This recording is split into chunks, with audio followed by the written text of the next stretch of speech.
ఏదైనా చెకింగ్ అంటే చెప్పి పోతే దొంగలు ఎట్లా బయటపడతారు? చెప్పకుండా పోతేనే అసలు ఆడ ఏం జరుగుతుంది ఏం కథ అనేది తెలుస్తుంది. హాగో గట్లా తెలుసుకోవాలనే కావచ్చు సర్కారు బడికి బయలుదేరిండు ఎమ్మెల్యే ఆదినారాయణ. సర్కార్ బల్లే సారు పిల్లలకు క్లాసులు తీసుకున్నాడు కాదు, ఎమ్మెల్యేనే సారుకు గట్టిగా క్లాస్ తీసుకుంటుండగా. ఇదా మీరు నేర్పే చదువు అని అనుకుంటా పిల్లల ముంగట్నే గట్టిగా రాయిస్తున్నాడు. ఇక ముచ్చటేందంటే భద్రాద్రి కొత్తగూడెం జిల్లా దమ్మపేట మండలం పాకలగూడెం ప్రభుత్వ బడికి చెక్కింకు పోయిండు ఎమ్మెల్యే జారి ఆదినారాయణ సారు. డైరెక్ట్ క్లాస్ రూమ్లోకి పోయి పిల్లలతో మాట్లాడుకుంటా ఓ పిల్లగాన్ని పిలిచి బోర్డు మీద గిది రాయి బాబు అని అంటే వాడు నెత్తి కిందికేసి నేల సూపులు చూస్తుండట.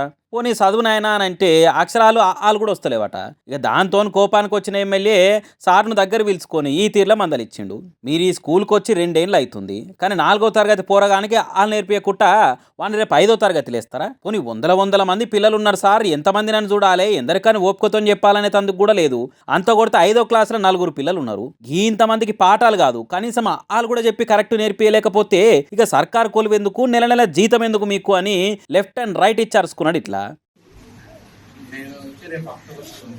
2 ఏళ్ళు అవుతుంది, 4వ తరగతి మీద చదివిండు, 5వ తరగతి వచ్చిండు, 4వ తరగతి కూడా కనీసం వారికి చదువు లేదంటే ఏం చెప్తున్నట్టు మీరు చెప్పండి. దేనికి మనం ఉద్యోగం, దేనికి మనం ఉద్యోగం, దేనికి మనం ఇచ్చింది? పిల్లలకి ఏజెన్సీ ప్రాంతంలో పిల్లలకు పాఠాలు చెప్పాలని మనకు ఉద్యోగం వచ్చింది, చెప్పాలని మీరు పంపించినప్పుడు కనీసం వాడికి ఆ అక్షరం కూడా వాడి ఇంత మీరు నేర్పలేకపోతుంది. అట్లా మన బడి పిల్లలకి చెప్పేది, అట్లా అదే మనం చేసేది.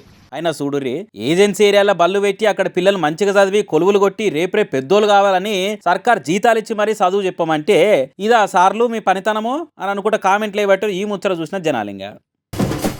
మాకు దొంగల భయమే లేదు, మేము ఆడియో కూడా రికార్డ్ అయ్యి అడ్వాన్స్డ్ సీసీ కెమెరాలు పెట్టినాం. ఎత్తుకపోయామని ఎవడు వచ్చినా అవి చూసి చల్ల చెమటలు పట్టి వెనకకు మర్రిపోవాల్సిందే అనుకుంటా దుకాన్లు నడిపించేటోళ్ళు మాకేం పికర్ లేదా అనుకునేరు. ఇగో గిసోంటి బ్యాచ్లు ఒక్కసారి వచ్చినాయి అంటే నెల ఆమ్దానంతా నేల పాలైపోతుంది, సొమ్ము దొంగల పాలైతుంది. ముచ్చట చూసి మీరు కూడా పైలంగా ఉండుర్రి. ఎంత కాదన్నా దొంగలకు భయం ఉంటుంది. వాళ్ళని పట్టుకుంటే బొక్కల్లో సున్నం లేకుండా ఒక్క తిరగ కొడతారు, తంబానికి గట్టేసి తంతరు అన్న బొగులు ఉంటుంది అని మనం అనుకున్నాడే గాని వాళ్ళకి అవేం లేకుండా పోయింది. తాండూరు కాడ బంగారు సొమ్ముల దుకాణాలకు నిజంగా పైసలు పెట్టుకునే కస్టమర్ల లెక్కనే బుర్కాలు వేసుకొని సలాం అలైకుం అనుకుంటా చల్లగా ఎంట్రీ ఇచ్చిరి 5గురు. ఇక ఓనరు షాపులు నాడమే కడమ కస్టమర్ల గిరాకీ చూస్తుంటే వీళ్ళు యువతల కూర్చొని వీళ్ళ పనులు వీళ్ళు ఉన్నారు. చిన్న కౌంటర్ ఎక్క చూసినా మళ్ళీ వెనకకి దిగి అట్లా 1-2 సార్లు ట్రై చేసినాక అదును దొరికి అవతలున్న 10 తులాల బంగారు గొలుసును బ్యాగులో సర్దుకొని మళ్ళొస్తాం శుక్రియా అనుకుంటా అవతల పడ్డారు. ఇక వీళ్ళు పోయినాక ఏంది కాలికి కొడుతుంది అని సీసీ ఫుటేజ్ చూస్తే వీళ్ళ భాగవతం మొత్తం బయటపడ్డది. ఇక పోలీసులు వచ్చి కేసు రాసి ఇలా దొరకబట్టే పనులు ఉన్నారు ఇప్పుడు. అయినా అంటే అన్నారంటారు గాని కౌంటర్ అద్దాల మీద పండుకొని అంత పొడుగు జాగి యోగాసనాలు వేసుకుంటా బాగా పనితనం చూయిస్తున్నా ఆడున్న ఓనర్ కు ఆమెకు కడమ కస్టమర్లకు కూడా కానరాలేదా?